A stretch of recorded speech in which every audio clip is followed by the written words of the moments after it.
We are anonymous. We are not a club, not a party, not an institution. We are a network that rises when truth is buried, when corruption hides behind the curtain, and when the powerful attempt to silence voices that refuse to bow. We do not flatter. We do not comfort. We expose. And tonight, what we reveal should shake the very foundation of politics in the United States and across the world. The Democratic Party is in crisis.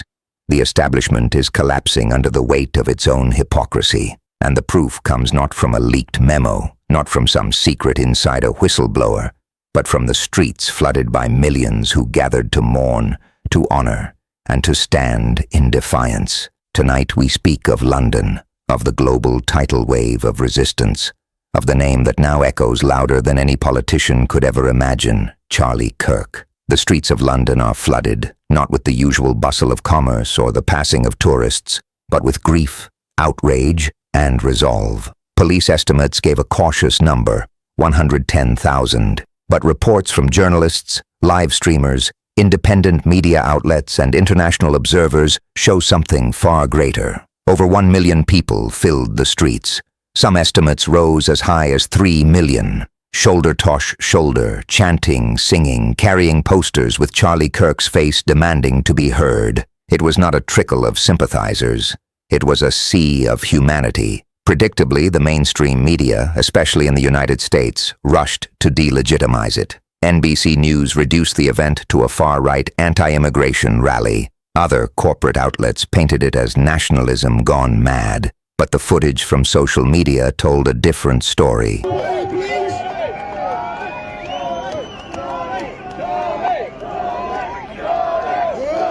Videos of endless crowds chanting "Charlie, Charlie" or breaking into song as they marched down London's avenues showed something undeniable. This was not about hatred, not about xenophobia. It was about defiance. It was about a man whose words, whether you agreed with him or not, had ignited something global. And this protest did not rise spontaneously. It was organized by Tommy Robinson, a controversial figure in Britain, but the sheer size and diversity of the crowd shows that the spark went far beyond his reach. Charlie Kirk's death became a flashpoint. Around the world, it was recognized not as a local tragedy, but as a catalyst. In India, headlines declared, "Charlie Kirk's death sparks London's biggest far-right rally in decades." In Spain, vigils were held in cities across the country, contradicting the narrative that only white conservatives mourned. New Zealand, the Maori people, indigenous warriors with one of the most sacred traditions, performed the haka in Kirk's honor.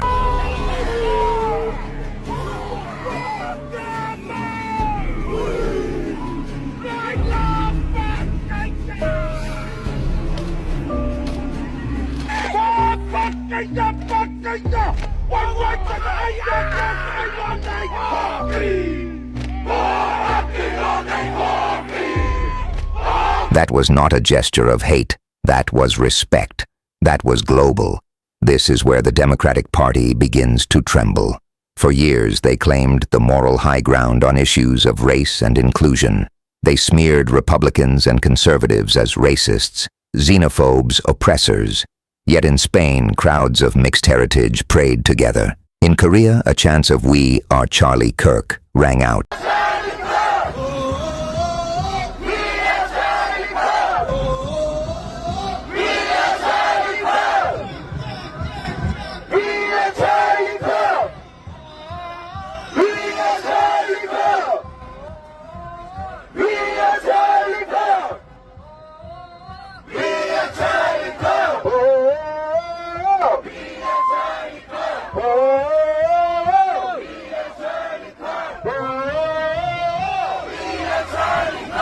In New Zealand, indigenous people offered a warrior's farewell. In America, black, white, Latino, Asian conservatives flooded social media with their support. A black commentator bluntly declared, "Democrats, you're cooked. Extra crispy, no batter. Sit out for 20 years. Man, I'm gonna go ahead and say it, dog. Hey, Democrats, man, y'all cooked, bro. I'm talking about, man, I be looking at my news feeds, man. I posted that out.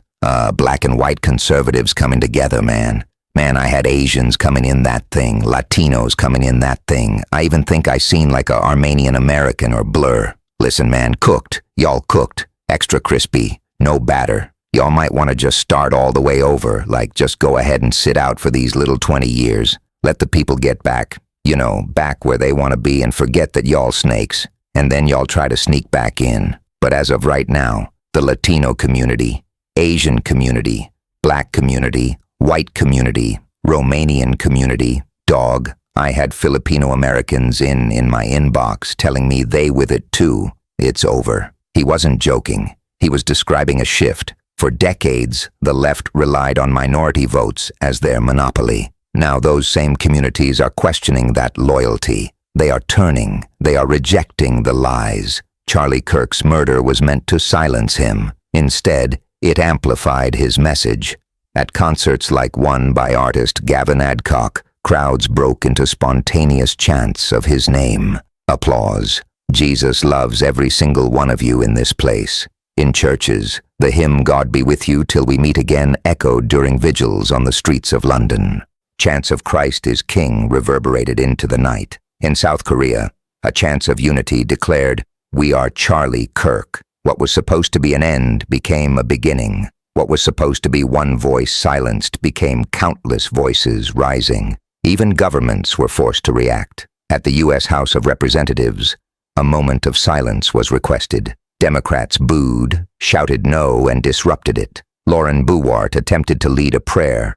The left heckled her. At the European Union Parliament, the request for silence was denied. Yet people stood anyway, refusing to bow to bureaucratic indifference. In Poland, representatives stopped and honored Kirk with a formal moment of silence, a gesture that spread across European headlines. It's a tribute for Charlie here. What side are you on? The world asked, with those who celebrate death or with those who honor life. Meanwhile, the hypocrisy of the Democratic Party and its allies was laid bare. Professors in the United States, corporate public relations figures, even one allegedly tied to Apple, celebrated online. MSNBC commentators mocked Kirk before his condition was even confirmed. This cruelty, this gleeful celebration of assassination forced millions of ordinary people to draw a line. They asked themselves, do I want to stand with those who cheer when a man is murdered for his speech? Or do I want to stand with those who believe in freedom,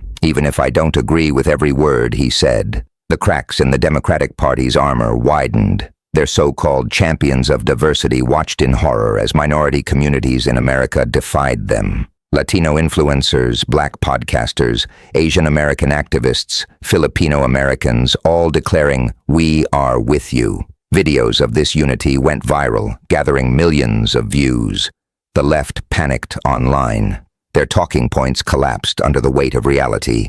Their accusations of racism no longer stuck when my warriors, Spanish Catholics, Korean demonstrators, and American minorities all stood in solidarity.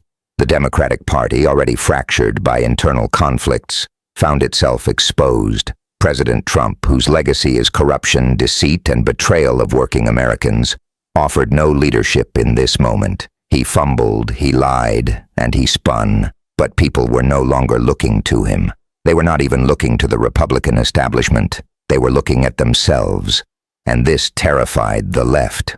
A tide was turning, one not controlled by elites or party bosses, but by ordinary people who refused to be silenced. The Democratic Party is in crisis. Their monopoly on narrative is breaking. Their ability to shame conservatives into silence is collapsing. Their stronghold over minority voters is crumbling. And it all crystallized in the name of a man the establishment wanted forgotten. Instead, Charlie Kirk became immortalized, not as a saint, not as a flawless leader, but as a symbol that the people will not be silenced. This is why the rallies and vigils mattered, because they were not manufactured. They were not paid for by billionaires. They were spontaneous. They were organic. They spread like wildfire.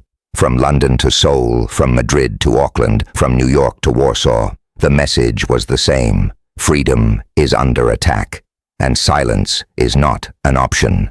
The Democratic Party and their mouthpieces in the corporate media can sneer, they can mock, they can lie, but they cannot erase the images of millions filling the streets. They cannot erase the chants. They cannot erase the haka. They cannot erase the hymns. The irony is that the assassin wanted to stop a movement. Instead, he unleashed one. Now, there are countless Charlie Kirks, ordinary people standing up, speaking out, defending their right to free speech, defending their faith, refusing to bow. And the Democratic Party cannot stop it. They are collapsing. They are cooked, and they know it. We are anonymous. We expose what others hide. We do not bend to propaganda. We do not accept lies. Tonight, we revealed the truth. The Democratic Party is in crisis.